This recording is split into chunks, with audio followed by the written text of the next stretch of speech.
Alhamdulillah wassalatu wassalamu ala Rasulillah wa ala alihi wa sahbihi ajma'in. A'udzu bikalimatillahi tammati min syarri ma khalaq. Bismillahirrahmanirrahim. La yadurru ma'a ismihi syai'un fil ardi wa la fis sama'i wa huwas sami'ul 'alim. Raditu billahi rabba islami dina wa bi Muhammadin sallallahu alaihi wasallam nabiyyan wa rasulah. Alhamdulillah, syukur pada Allah Azza wa Jalla dapat bersama-sama kita beribadah kepadanya. Semoga Allah Ta'ala menerima amal ibadah kita, mengampunkan dosa-dosa kita, jadikan kita hamba yang istiqamah beribadah kepadanya hingga ke akhir hayat. Jadikan kita dan keluarga kita di kalangan ahli syurganya dan jauh dari api neraka. Amin ya rabbal alamin. Apa khabar tuan-tuan? Perempuan pun okey. Lama juga rasa tak kat sini. Sihat? Abang-abang. Terima kasih kepada datuk-datuk, datin-datin, doktor, para pimpinan masjid, para jawatan kuasa, juga muslimin dan muslimat yang dirahmati Allah sekalian. Terima kasih atas kesudian sekali lagi menjemput beri ruang kepada saya di sini. Saya hargai sangat-sangat. Dan terima kasih juga kepada bos saya, Colonel Rosman, yang setia Colonel Rosman, pengarah Angkatan Pertahanan Awam Wilayah, sudi datang dulu. Dia duduk dekat sini. Terima kasih tuan. Dan insyaAllah hari ini kita kongsi sikit tentang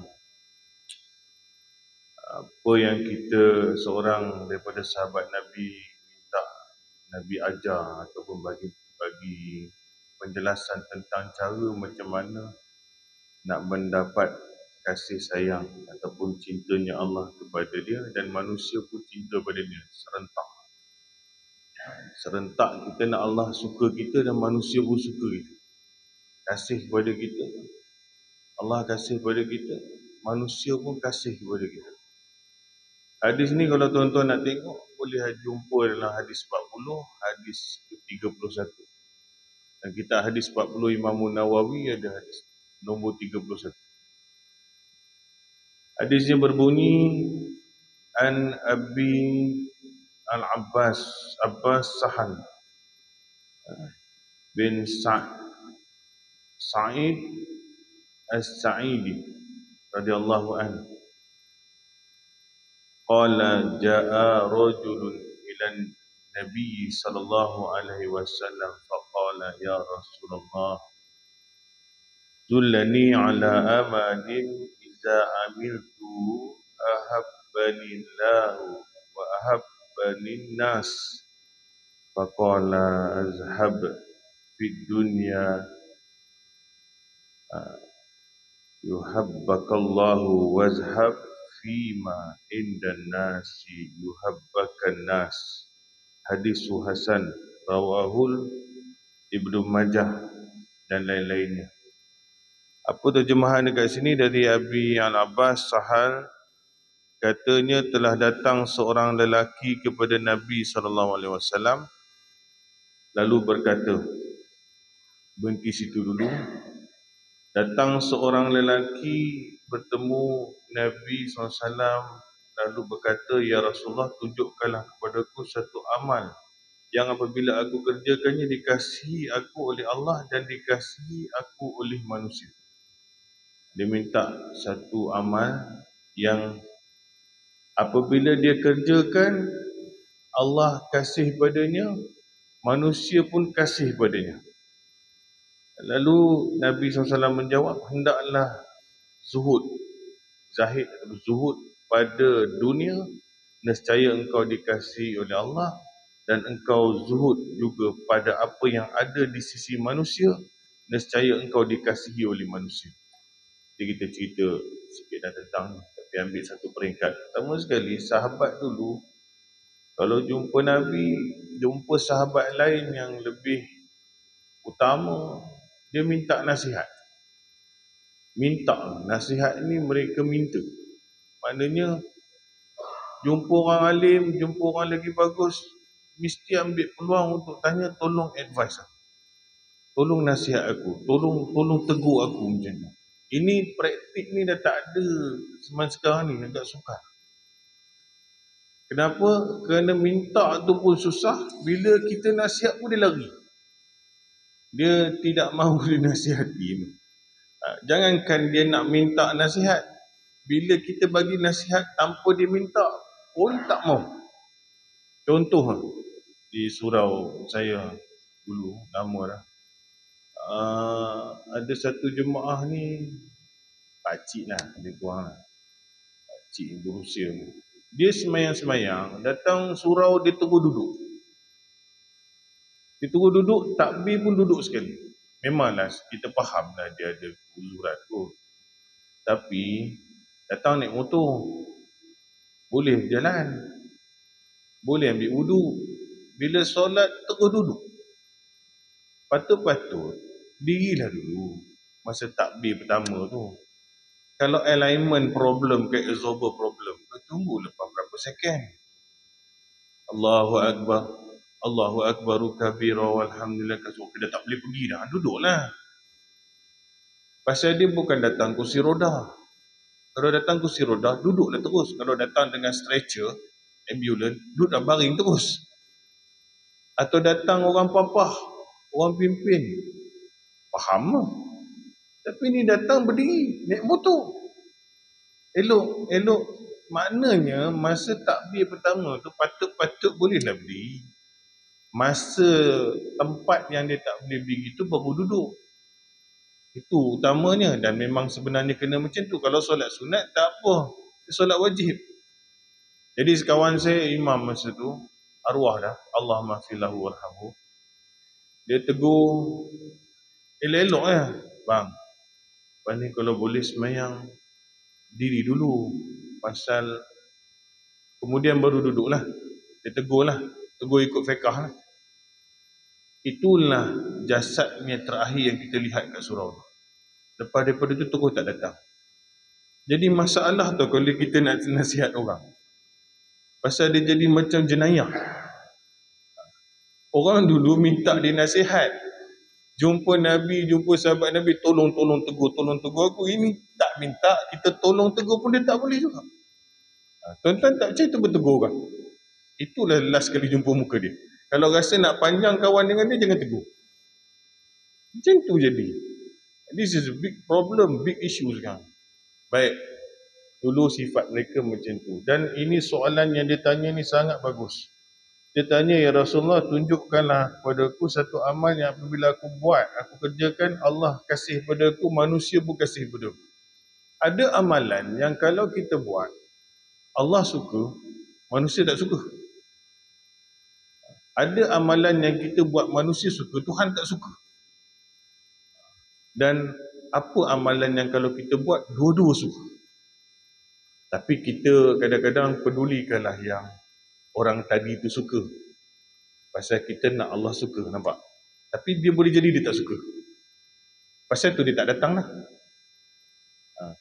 Jadi kita terpaksa buat benda yang Allah suka tapi orang tak suka.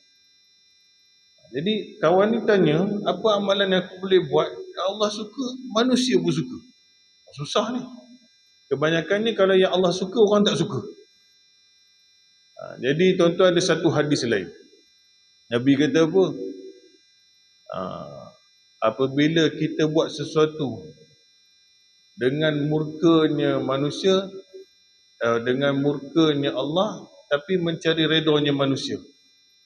Allah marah benda tu tapi orang suka. Kita buat. Maka Allah tidak reda padanya dan manusia pun akan benci. Kita buat satu benda nak menjaga muka manusia dalam keadaan yang sama, Allah tak suka. Contohnya apa? Kawan kita tak semayang, naik kereta dengan kita. Kita nak jaga hati dia. Nak jaga hati dia, Allah, aku nak berhenti kerja aren-aren, tapi dalam kereta ni tiga-tiga tak semayang, aku seorang je semayang. Nak jaga hati ni. Selalu jadi macam ni. Jalan-jalan, macam mana aku cakap dia nak berhenti ni? Nak jaga hati. Semua orang Islam. Jadi macam mana cakap? Kau pergi berhenti R&R kejap, perut aku dah memulai. terpaksa tipu untuk solat. Nak jaga hati. Pasal kawan-kawan tak semayang. Kawan-kawan tak semayang. Jadi bunti.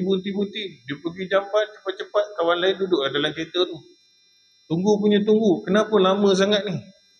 Kau buat apa ni? Padahal dia semayang. Tandas pun pergi jugalah. Aku tadi sakit perut. Traffic jam dalam jamban. Oh ya ke? Tipu. Nak menjaga manusia, mencari muka manusia dalam keadaan Allah tak suka. Patutnya kena cakap, korang tak semayang ke? Patutnya sekali kena semayang. Umur dah bangka dah. Patut macam tu. Tapi nak menjaga manusia dalam masa yang sama, Allah tak suka. Allah tak suka. Itu sama dengan anak bini kita susah nak tegur. Jaga hati. Tak nak tegur anak semayang pasal apa? Takut dia merajuk. Allah marah. Nak jaga muka manusia, muka Allah Ta'ala, wajah Allah Ta'ala, kasih sayang kita tepikan. Ini Allah Ta'ala kata apa? Nabi kata apa? Allah tak reda pada kita, manusia pun tak suka. Ini salah satu amalan yang kalau kita buat dibenci. Tapi barang siapa yang melaksanakan reda Allah dalam murkanya manusia, dia buat apa yang Allah suka, tetapi manusia tak suka, Allah akan reda padanya dan Allah akan buat manusia pun suka dia. Dia take time sikit. Katalah tadi dia tegur kat kawan dia. Jadi dengan nada yang okey, korang umur dah berapa ni, jom nak semayang sekali. Kalau kau tak nak semayang sekali, kau hantar aku semayang. Aku nak berhenti kejap. Jadi kawan-kawan dia akan satu macam punya rasa tau. Allah. Malu tak malu, silat-silat seorang ikut jugalah. Adalah sikut juga, walaupun itulah setelah 4 tahun dia tak semayang. Seorang lagi dah muka tengok kita segan-segan. Lepas daripada peristiwa itu, diorang akan ingat tau, bahawa dia ni nak semayang ni. Kita tak boleh nak pergi tempat macam ni. Nanti kalau pergi jalan macam ni tak ada surau, dia nak pergi semayang tau. Dan mula dah bentuk reda tu datang. Allah reda pada kita, manusia pun nanti akan suka pada kita. Dan kita tipu-tipu ni tuan-tuan, tak pergi mana. Ni dalam keadaan macam ni kadang kita tersepit. Cerita pakcik duduk atas kursi tu balik. Macam mana nak buat? Dia tak suka pun kurang-kurang kita dah betulkan sesuatu yang dia buat tak betul selama ni. Walaupun dia tak datang kepada di surau itu untuk semayang, insya-Allah di tempat lain dia ingat kerusi tu, dia akan berdiri. Dan kita telah buat satu benda yang Tuhan suka. Walaupun dia hati dia mungkin itu nombor 2. Lama-lama nanti dia akan bersyukur pula. Terima kasih kat orang yang tegur aku dulu. Walaupun di mulut dia mungkin dia tak suka. Ini jangka masa panjang lah. Jadi kat sini cara lain untuk mendapatkan kasih sayang Allah dan juga kasih sayang manusia dalam masa yang sama. Tadi Nabi kata apa? Zuhudlah kau terhadap dunia ini. Zuhud ni apa? Zuhud ni pun orang salah faham. Orang ingat zuhud ni duduk baca Quran, zikir, jangan keluar-keluar, duduk dalam gua ataupun duduk dengan pakaian yang murah, yang tak berapa cantik, dah tak payah pergi kerja, tak payah bagi bini makan, tak payah. Ini kalau semua orang dalam planet bumi ni jadi macam ni, tak ada seorang nak tanam padi. Ayam pun tak ada, telur ayam pun tak ada, minyak masak pun tak ada. Pasal semua nak duduk masjid, tak ada siapa nak kait buah kelapa sawit. Cikgu sekolah pun tak ada, orang kerja stesen minyak pun tak ada, semua tak ada. Mana pergi semua minyak petrol ni? Orang yang pergi korek petrol tu pun datang masjid juga, tak nak keluar-keluar. Minyak masak tak ada ke? Memang tak ada sekarang ni. Pasal apa? Yang kait minyak masak tu semua tak nak keluar rumah. Semua nak zuhud. Itu salah pengertian zuhud itu. Zuhud ini mengambil bahagian pada dunia pada kadar keperluan sahaja dan dengan kaedah yang halal. Sekadar keperluan dan dalam kaedah yang halal. Imam Ahmad kata apa? Zuhud itu ialah pendek angan-angan dan tidak terlalu berharap pada dunia. Itu salah satu. Angan-angan dia tak banyak pada apa yang ada kat dunia. Angan-angan dia banyak pada benda yang akan dia jumpa selepas ada kat dunia ni. Dia angan-angan dia kat sini pendek je. Sikit je. Lepas makan cukup, lepas ada rumah cukup, ada kereta cukup. Dia tak banyak angan-angan untuk hal di dunia ini dibandingkan angan-angan dia nanti bila dia dah tak ada di muka bumi ini. Imam Ghazali kata apa? Zuhud ialah apabila dunia tidak menggembirakan ketika ia datang dan tidak menyedihkan ketika dia pergi. Dia lagi. Imam Ghazali ni dia punya bahasa sastra dia tinggi sikit. Zuhud ialah apabila dunia tidak menggembirakan ketika dia datang. Maknanya apa yang ada pada dunia ni, nikmat yang dia dapat ni, dia dapat tak gembirakan dia pun. Dan kalau tak dapat pun tak ada kecewakan dia. Macam tu. Maknanya dari sudut jawatan, income, imbuhan, apa-apa nikmat yang ada pada bentuk fizikal ni, bagi dia dapat tak dapat dia tak ada beza. Dapat Alhamdulillah, tak ada pun tak ada kemurungan meraung macam tu. Kehilangan apa pada dunia tidak menjadi isu, apa-apa bertambah dalam dunia pun tidak ada menggembirakan dia lebih-lebih pun. Cuma pergi syukur saja. Baik, kita tengok kat sini.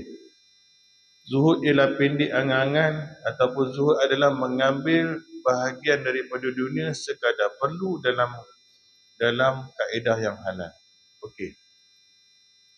Ini terkait tuan-tuan, halal dan perlu. Orang mula buat benda yang tak halal bila dia ambil benda yang dah tak perlu. Benda yang tak perlu. Jadi tuan-tuan, kita ada income, kita ada duit. Dan kita berbelanja kadang-kadang mengikut angan-angan kita dan perbandingan dengan orang lain. Sedangkan keperluan tu dah cukup. Yang mendesak kita untuk ada lebih itu adalah perbandingan kita dengan apa yang orang lain ada. Cuba kalau kita duduk sorang-sorang dalam bumi ni, memang cukup apa yang ada dah. Pasal kita ada comparison, compare dengan jiran, dengan adik-beradik lain, dengan rakan sekerja. Dia ada telefon I tu, kita pun nak telefon you macam tu. Dia ada competition kat situ. Padahal tak ada wujud benda tu. Disebabkan desakan itu, manusia kadang-kadang melanggar sesuatu yang halal pada dasarnya. Jadi bila zuhud ini dia mengambil yang halal dan kadar perlu, kita tengok contoh apa jadi kat sekarang ni generasi Gen Z. Ambil dalam konteks makan. Tuan-tuan, sekarang ni franchise makanan-makanan fast food ni berleluasa, banyak ada di pasar raya yang kita ragui kehalalannya. Tetapi berbondong-bondong umat Islam duduk dalamnya, makan sekali. Saya ingat lagi, saya tak berusia tuan-tuan, saya 40-an nak pergi ke 50.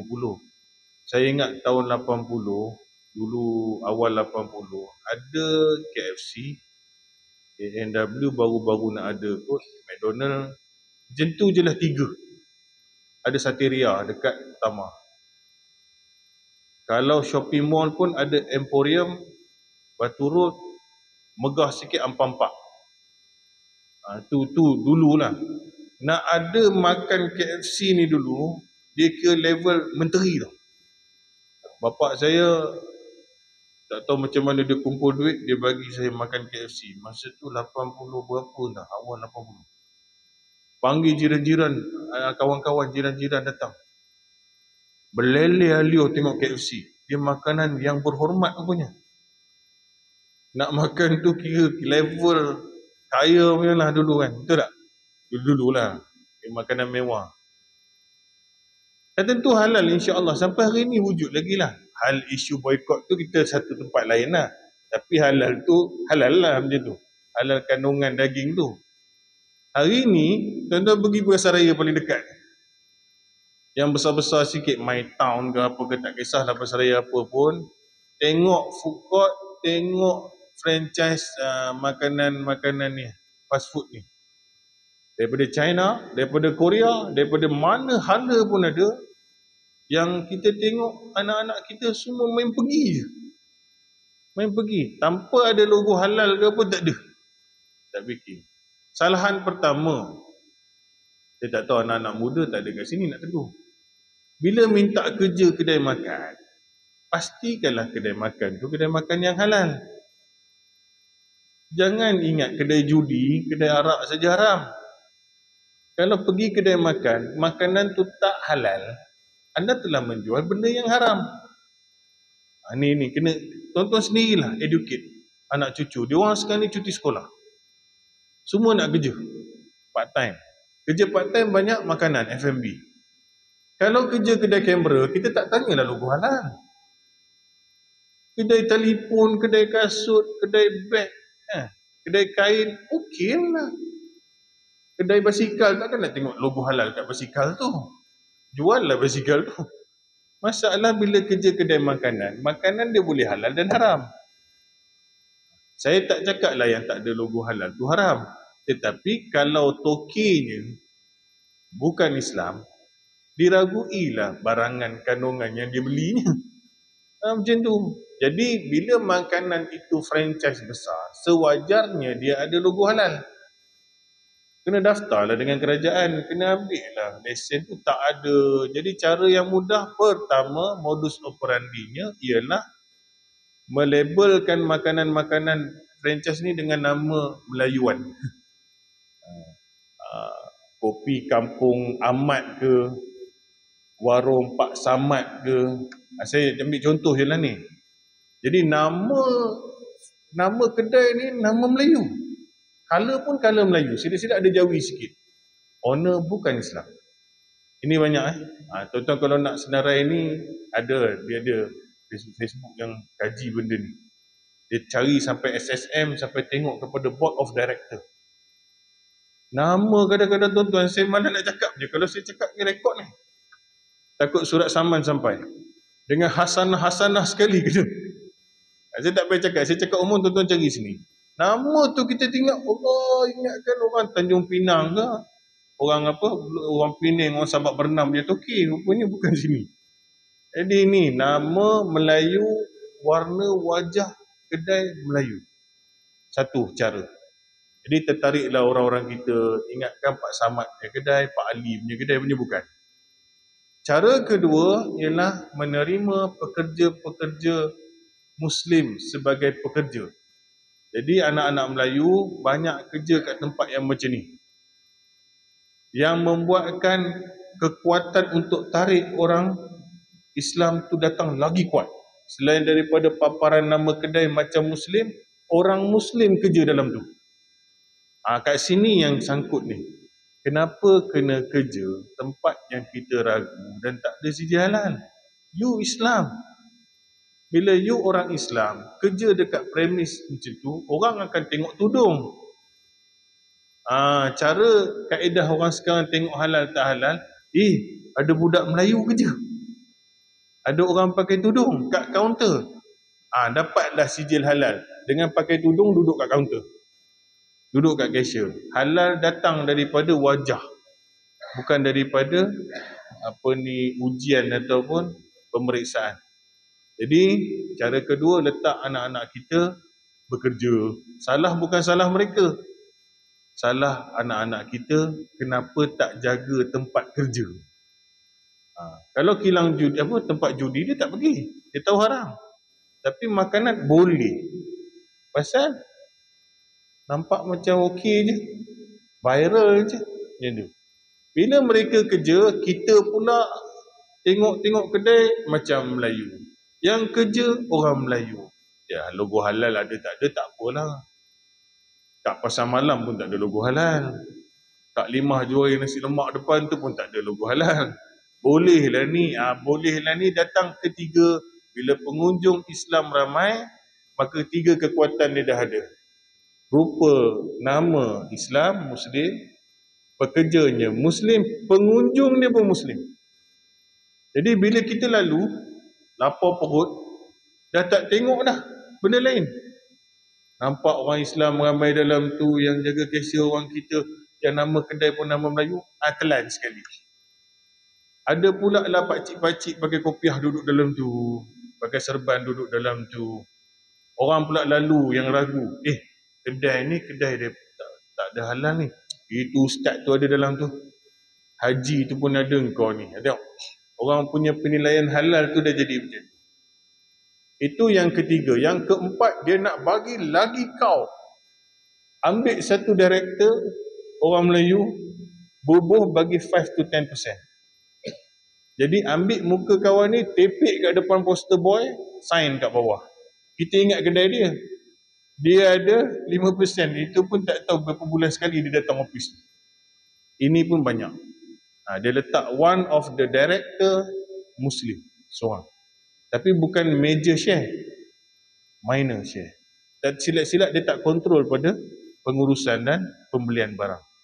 Orang tengok-tengok. Muka dia ada. Oh, ni kedai dia ni. Berapa ramai yang jadi macam ni sekarang. Pasal nak pengaruh. Nak jual. Dia letak kawan tu punya nama pun tak apa. Toki duduk belakang. Tuan-tuan, Mercedes, toki dia tuan-tuan kenal tak? Proton ke, Petronas ke, company besar-besar tuan-tuan, dia tak perlu bos tunjuk muka. Tapi ada orang-orang yang dia bayar, selebriti ke apa, boh muka kau pun tak apa. Janji aku nak duit aku. Ni syarikat Intel, syarikat besar Nokia, syarikat besar Samsung, kenal tak toki dia? Kalau dia duduk kat sini, kita ingat apa dia dari yang mana dah. Kita pun tak tahu.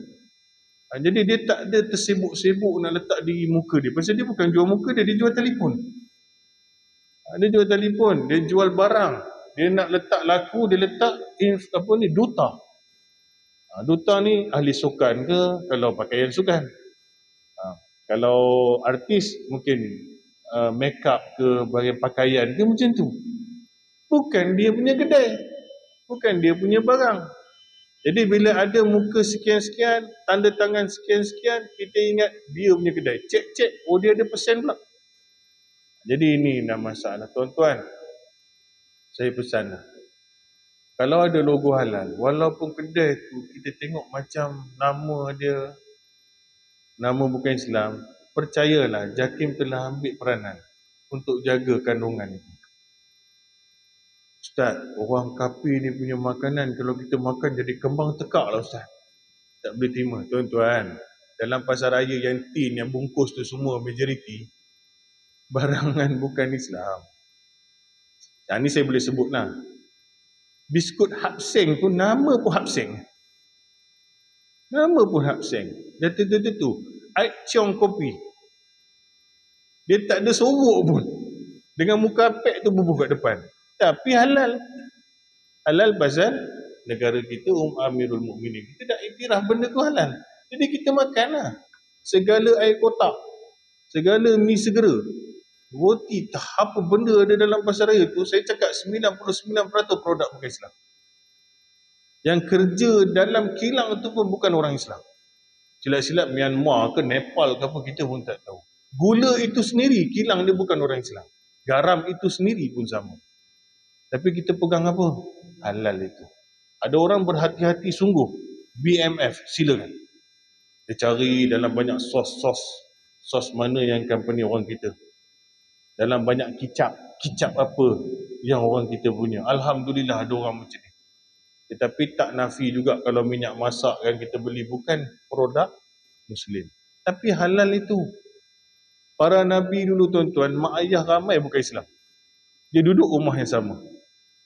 Fir'aun membesarkan Nabi Musa. Nabi Ibrahim dijaga oleh bapa dia, pengukir berhala. Halimah Sa'diah susukan Nabi. Susukan Nabi. Jadi tuan-tuan, di kalangan Rasul kita, ramai parents dia duduk makan di kalangan orang non-Muslim. Bukan mereka, ada yang di kalangan anak kafir, Nabi Nuh, isteri tak ikut. Ada yang bapa non-Muslim. Selama mana kandungan dia halal, penyediaan itu orang yang sedia tu orangnya. Tetapi bahan kandungan ni yang penting halal. Air kotak, air tin tuan-tuan minum, air kopi ke air apa tu, siapa buat? Adakah semua yang ada dalam dapur kita tu produk Muslim? Tetapi kita yakini dia halal betul. Alhamdulillah. Jadi ini isu terbaru. Budak-budak tak jaga benda ni, datang pula influencer, masuk kedai yang macam ni, Oh, tuan-tuan dan perempuan, kita makan. Pasal dia cakap macam tu, pasal dia dapat 8 pinggan free. Dia pun buatlah video tu. Orang datang pasal dia influencer tu pun Melayu juga. Habis macam ni. Jadi dia tak perlu untuk cari kehalalan menerusi cara yang betul. Cukup dengan orang Islam sendiri menghalalkan dia. Kenapa jadi macam ni? Dunia dan tak zuhud pada perolehan yang halal. Kalau kita hati-hati, kita mengambil bahagian dalam dunia ni yang halal, pasti tak jadi macam ni. Kerjalah tempat orang yang Islam betul-betul.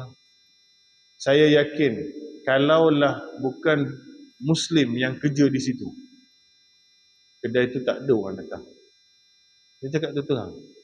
Tetapi orang kita kadang-kadang degil juga. Ada satu kedai di Tanjung Malim, terang-terang tak ada halal, tak ada apa, pergi juga ramai. Itu pun saya tak tahu macam mana dia punya fikir. Dia rasa ayam dia beli kat orang Islam lah. Halal ni bukan masalah khinzir je. Ayam tu, daging tu macam mana, sos cili ke apa. Pasal kedai tu orang ramai pergi je orang pergi. Saya pun tak faham macam mana pengiktirafan halal manusia. Tuan-tuan, saya pesan jaga. Syurga ini didiami asalnya oleh dua insan hebat, Iblis dan Adam. Dua-dua kena keluar balik syurga. Mereka dah masuk syurga dah. Nabi Adam lahir-lahir dalam syurga dengan Hawa. Ada dalam tu. Dua-dua keluar pasal apa?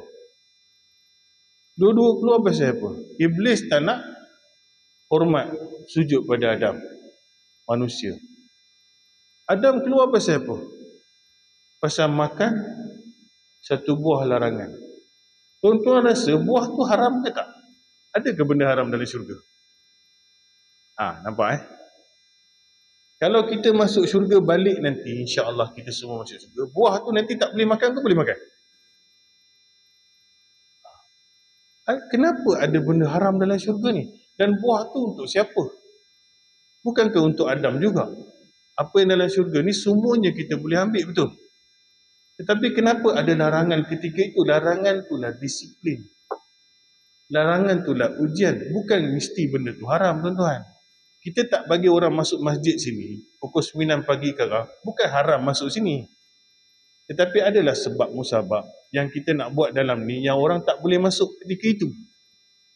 Sebab tu bila pengharaman tu dah tak ada, nanti kita masuk syurga, tak ada pula Nabi pesan, wahai kaum muslimin, andai kata kalian masuk ke syurga nanti, ingat buah tu jangan pergi.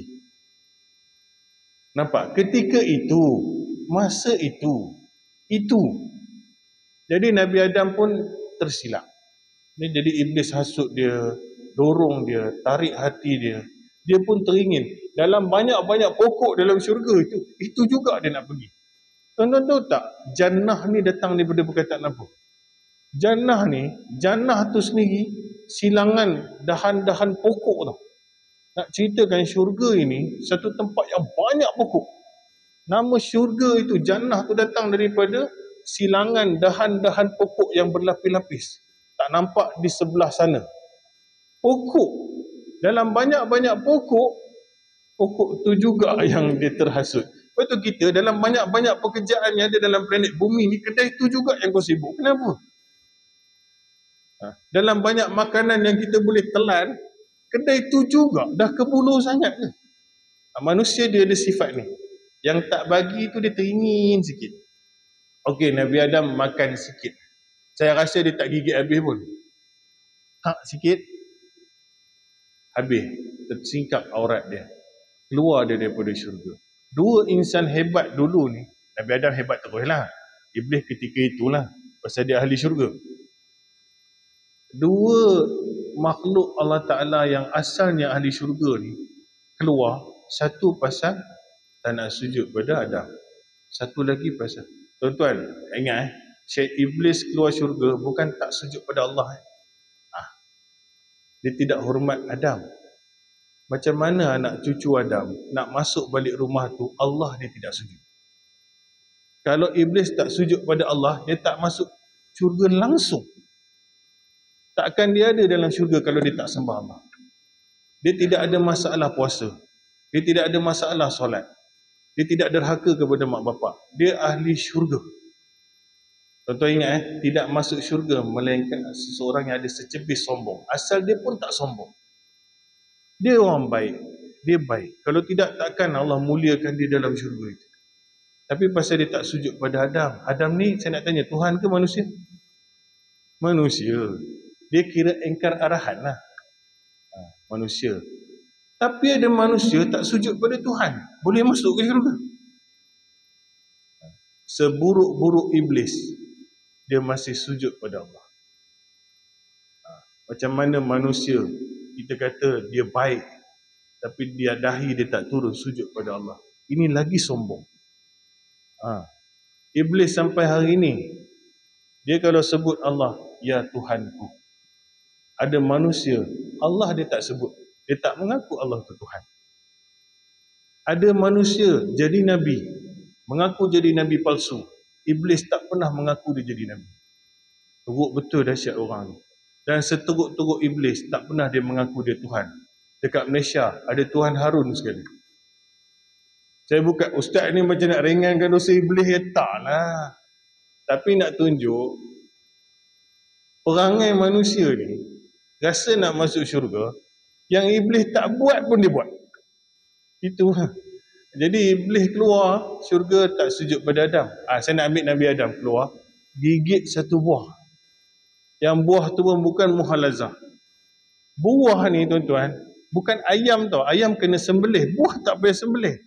Buah tu tak beracun pun. Apa sebab Tuhan tak bagi dia makan? Kalau buah yang tak perlu disembelih, Nabi Adam gigit sikit pun keluar daripada syurga, macam mana anak-anak Adam nak masuk syurga kalau dalam perut dia berapa pinggan benda yang haram? Tuan, jaga-jaga. Itu buah tuan-tuan. Buah.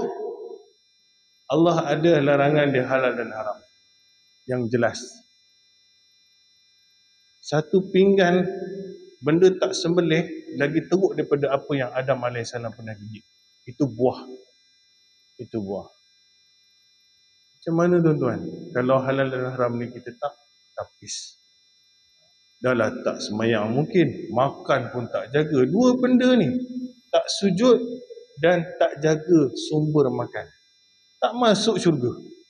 Pasal inilah dua-duanya dikeluarkan. Jadi kita dalam dunia ini berpaksikan kepada, kau sujud pada Allah, kau jaga makan. Penghasilan. Makan ni luas lah. Cara dapat duit, cara kerja, dia luas lah lagi skop pecah makan tu. Pasal apa yang masuk dalam perut ni datang daripada keberhasilan kerja. Kerja kena halal, kerja kena betul, kerja kena amanah, kena ada integriti. Kemudian tak lupa sujud pada Tuhan, taat pada rukun Islam, syurga. InsyaAllah. Kembalilah balik ke syurga. Dan kedua-duanya silap. Kesilapan kedua-duanya apa? Engkar arahan. Itu je. Iblis tak dengar cakap Tuhan. Nabi Adam pun terlupa dengar pesanan Allah. Bukan telah kan ku katakan kepada engkau, dia adalah musuh yang nyata. Allah tegur juga Nabi Adam. Kan? Jadi kedua-dua, bila tak dengar arahan Allah, dia jadilah macam ni. Jadi macam ni. Jadi nak masuk balik syurga, patah balik. Dengar arahan. Ikut apa Tuhan suruh, tinggal apa Tuhan larang. Dah, pukul berapa dah ni? 5 minit je lagi saya minta lesen. Ini zuhud. Mengambil dunia dalam keadaan masa yang sama, jaga halal. Jadi bila kita jaga yang halal, kita ambil benda yang perlu je. Orang buat benda haram pasal dia ambil lebih daripada dia nak. Mulalah rasuah, mulalah tipu klaim, nampak? Bila dia nak benda lebih daripada kadar yang dia patut ada. Mendesak. Dan Nabi pesan bagaimana pula nak mendapat kasihnya manusia lain. Nabi cakap iaitu kau zuhud pada apa yang orang lain ada. Tadi Allah dah sayang, manusia sayang. Zuhud pada apa yang orang ada ni, yang saya cakap mula-mula lah. Comparison. Orang ada kereta kebal, kau pun nak juga. Orang ada helikopter, you pun mau juga. Jadi ini yang membuatkan manusia bergelojak dada dia. Pasal dia nampak orang lain ada apa, dan dia tak zuhud pada apa yang orang lain ada. Dia tak suka pada diri dia nak apa dan patut dapat apa. Jadi kat sini ada perlombaan kat sini. Lagi-lagi orang yang sedang bekerja. Tak kisah kerajaan ataupun swasta, dia ada saingan dengan rakan-rakan sama dia. Macam tu. Jadi ini yang mendorong manusia ni terkejar-kejar benda yang tak perlu. Contoh, saya pegawai kata grade 41. Budak baru masuk ke apa 41 kan. Degree sekarang ni tak panggil 41 dah. Panggil lain lah, grade apa kan. Bawah saya 27 kata seorang. Alih-alih lepas 2 bulan kerja, Honda ketam dia keluar. Tahu Honda ketam? Lampu belakang macam kepit ketam. Saya pun pelik lah orang gelar ni. Ustaz, Honda ketam? Bila masa Honda keluar ketam? Lampu macam ketam. Budak umur 27, grade 27, baru umur 20 lebih, keluar Honda ketam. Ya, aku pegawai. Aku 41, bos dia. Suara kokak je aku pakai ni. Aduh, tak boleh ni. Jadi aku kena, tak boleh lah, macam tak boleh lah tu, ukuran dia apa? Dia budak muda, tak kahwin lagi. Mak bapak pun berada, tumpang rumah mak bapak. Duit dia dapat 2,000, 3,000, dia boleh balun pergi beli kereta dia. You ada anak 5 orang. Bini tak berapa sihat, tak kerja. Mak tak berapa sihat, tumpang sekali rumah tu. Duit belanja banyak lagi tak cukup daripada cukup. Dek pasal Honda ketam kawan tu, dia pula pergi Velfire pula. Van ada api, Velfire pula. Nak up lagi. Ini benda ni jadi tau. Tengok telefon, udah retak-retak. Staff aku punya telefon, iPhone. Dia pun nak juga. Sebab itu di kalangan kategori manusia macam ni, dia banyak hutang. Pasal dia mudah hutang. Daripada muda hutang. Esok umur 40-50 kira bayar hutang. Dapat gaji, tinggal 2 kupang. Itu cerita. Jadi ini tidak zuhud pada dunia dan apa yang dimiliki oleh orang lain. Kata Nabi, kalau nak Allah sayang, manusia sayang, salah satunya zuhud pada apa yang manusia lain ada. Cukup untuk apa yang kita nak. Cukup kan. Saya nak cakap banyak lagi, dah tak sempat lah. Lain kali kita sambung, insyaAllah ada rezeki. Dulu masa guru saya mengajar tafsir Al-Baqarah, pada ayat saya tak ingat. Saya pun datang kelas tu. Kelas ni tuan-tuan dekat Taman Tun. Taman Tun tuan-tuan tahulah, VIP. Masa tu kuliah muslimat. Kuliah muslimat ni Datin, Datuk, Doktor, Datin, Datuk. Taman Tun, dia mengajar sampai kepada ayat yang mengatakan, kalau kita ada banyak harta pun, kita sepatutnya bersedekah dan fikirkan kita punya investment di hari akhirat. Ada satu aunty ni, Ustaz, tapi saya mampu. Saya naklah merasa mahal sikit, benda best sikit. Betul, bukanlah kita tak bagi, kita cakap, tetapi beli pen 4,000 dengan pen RM4, manfaat dia sama di sisi Allah. Pasal kerja dia menulis. Silat-silat kilometriko tu lagi kilometer dia banyak. Betul.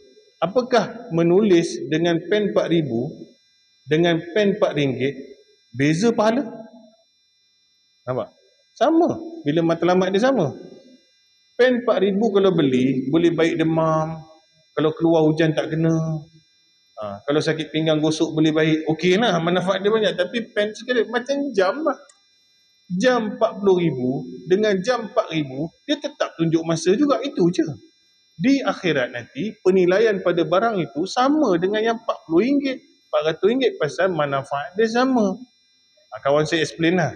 Jadi makcik, kakak, you boleh spend jam 4,000 daripada 40,000. 40,000 tu pun dah cukup. 4,000 tu pun dah cukup cantik lah jam tu. Bukan tak bagi orang kaya spend. Tetapi nanti you will regret. Because another 36,000 dibekukan dalam manfaat yang sama. Maknanya, kenapa sebelah kubur aku, contohlah, kawan ni kerja, government gaji grade rendah je, 3,000 pencen, 4,000. Aku berpuluh-puluh ribu aku sedekah pun banyak. Kenapa dia punya pahala masuk banyak? Aku tak banyak macam dia. Padahal aku spend. Pasal you spend satu kipas 4,000. Dia beli 4,000 tu 40 kipas. Faham jadi you stuck you punya duit dekat satu benda yang pada figurnya mahal tetapi function dia sama. Beli van fire untuk van jenazah boleh 400,000, 500,000. Dengan you beli second hand punya van high ace dapat 10 biji je tu di 10 masjid, of course tak sama. Jadi tuan-tuan, kita nak pesan kat sini, figure itu, kewangan itu, kita akan rasa regret juga pasal aku ada banyak duit tapi tetap tak dapat banyak mana. Pasal pada item yang unnecessary. Benda yang kita tinggalkan tu manfaat dia sama dengan orang yang ada sikit, tapi bolehlah upgrade quality. Tapi jangan sampai overspend sampai manfaat tu patut you dapat lebih lagi. Penceramah punya cawan dia kata kan, katalah ada orang nak sponsor, saya beli 4,000 lah ustaz, minum pun best. Rasa air tu sama je. Dia tak membeza, tak adalah kalau saya minum pakai cawan tu saya punya perut lawas ke, gaut hilang ke, tak ada. Tapi kalau akak beli 400 punya cawan, saya pun dah seronok dah. 400 punya cawan pun dah mahal. Lagi 3,600 pergi beli cawan RM2 buat bagi catering untuk masjid. Nampak kat situ? You spend same amount. Tapi ada upgrade juga. Cawan 400 saya pegang pun dah menggigil kan. Habis 3,600 lagi, makcik buat apa? Saya beli cawan lagi banyak-banyak. Saya bagi 100 kat 10 masjid. Itu baru betul. Jadi orang baru dia faham bahawasanya orang kaya boleh berbelanja. Tetapi masih kena ingat, masa audit nanti Allah kira manfaat yang datang daripada belanja itu. Wallahu ta'ala alam. Selamat tahun baru tuan-tuan. Kalender masih. Semoga tuan-tuan terus sihat, terus mampu beribadah. Kita nak tunggu bulan Ramadan insya-Allah. Kita jumpa lagi insya-Allah. Saya minta maaf lebih kurang dapat belajar sikit masa. Badan 7.30 dah berhenti dah. InsyaAllah, terima kasih atas jemputan. Semoga kita jumpa lagi. Allah Ta'ala mengampuni dosa-dosa kita setahun yang lalu. Dan membuka lebaran yang besar tahun yang akan datang, menjadikan kita hamba istiqamah, beribadah kepadanya sehingga ke akhir hayat. Saya mohon maaf, saya tersalah kata dan insyaAllah. Jumpa lagi. Subhanallah wa bihamdihi, asyhadu an la ilaha illa anta, astaghfiruka wa atubu ilaik. Wabillahi taufiq wal hidayah. Wassalamualaikum warahmatullahi wabarakatuh.